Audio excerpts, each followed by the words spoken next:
श्री सद्गुरुनाथ महाराज जी की जय। धर्मानुरागी बंधुओं, प्रार्थना में एक असीम शक्ति होती है।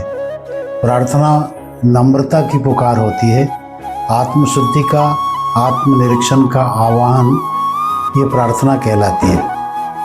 प्रार्थना धर्म का प्राण और धर्म का सार होता है। दिन का काम प्रार्थना से शुरू कीजिए और उसमें इतनी आस्था उड़ेलिए कि वह आस्था शाम तक आपके साथ में बनी रहे। प्रार्थना ही आत्मा की खुराक मानी जाती है। ईश्वर को पत्र लिखने के लिए न कागज की आवश्यकता पड़ती, न कलम दवात की आवश्यकता पड़ती, न शब्द की आवश्यकता पड़ती। उस पत्र का नाम है प्रार्थना और पूजा। प्रार्थना में विभाजन नहीं हो सकता, वह सबके लिए, सर्वधर्म अनुयायियों के लिए प्रार्थना होती है।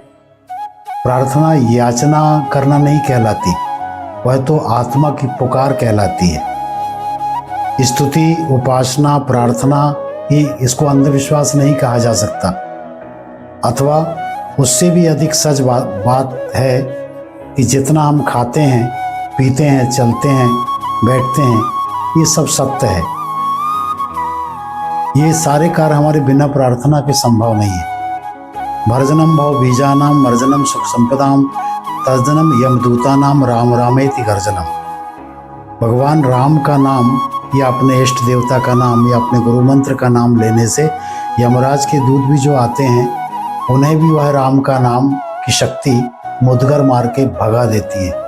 आजकल YouTube में आप देख रहे हैं कि ये फला मंत्र है, इसको इतने बार आप जप लेंगे तो आपका ऐसा काम सिद्ध हो जाएगा, आप इतने दिन में करोड़पति हो जाएंगे, इतने दिन में आप लखपति हो जाएंगे, इतने दिन में आपके शत्रु मर जाएंगे, इतने दिन में आपके कार्य सिद्ध हो जाएंगे।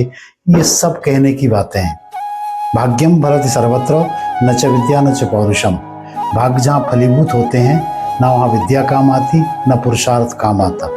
और जितने प्रकार के भी मंत्रों की जो जंजाल में, भ्रांति में हमको पाड़ के लोगों ने रखा हुआ है, उसका उद्देश्य मैं आपसे बता दूं, शायद ये राज की बात आप नहीं जानते होंगे कि जो भी आपको मंत्र बताते हैं वो मंत्र उन्हें सिद्ध होता है और उनकी सिद्धि का और ज़्यादा प्रचार प्रसार हो, उनका मंत्र और ज़्यादा प्रभावशाली बने, तो फिर वो लोगों को वो मंत्र बांटते हैं।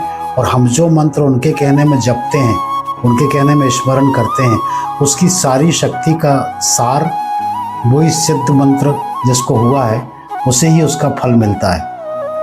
आपने देखा होगा कि बहुत पुरानी प्राचीन संस्था युग निर्माण योजना श्री राम शर्मा आचार्य जी की, पूज्य गुरुदेव की, माँ गायत्री के निमित्त उनने किया।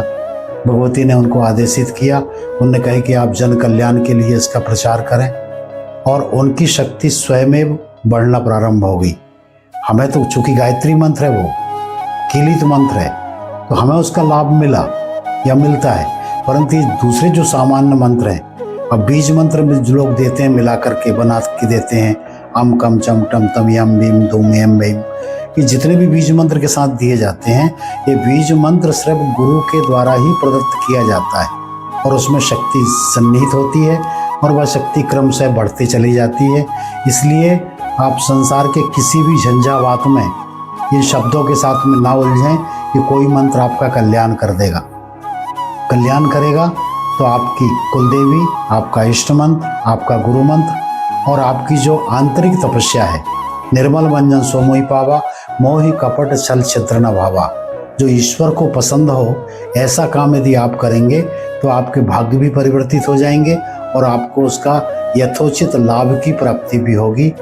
मैं किसी की निंदा नहीं कर रहा हूँ, परंतु ये सहजता में मंत्र बांटना ये सबके बस की बात नहीं है। और जो बांट रहे हैं उनका स्वार्थ भी आप लोग सुन लेना कि उनका व्यक्तिगत मंत्र सिद्ध है वो, और दूसरों से कहलवा के अपनी शक्ति को और ज़्यादा बढ़ाते हैं वो।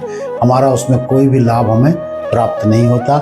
इसलिए सज्जनों, ये अनावश्यक मंत्रों से सावधान रहें, ईश्वर का नाम स्मरण करें। श्रावण का महीना चल रहा है, जितना भी आप राम रामेति रामेति रमे रामे मनोरमे सहस्र नाम तत्तुल्यम राम नाम वरानने, एक बार भी राम नाम यदि आप निर्मलता के साथ में लेते हैं तो 1000 राम नाम लेने का पुण्य हमें प्राप्त होता है। इन्हीं शब्दों के साथ में जय गुरु महाराज।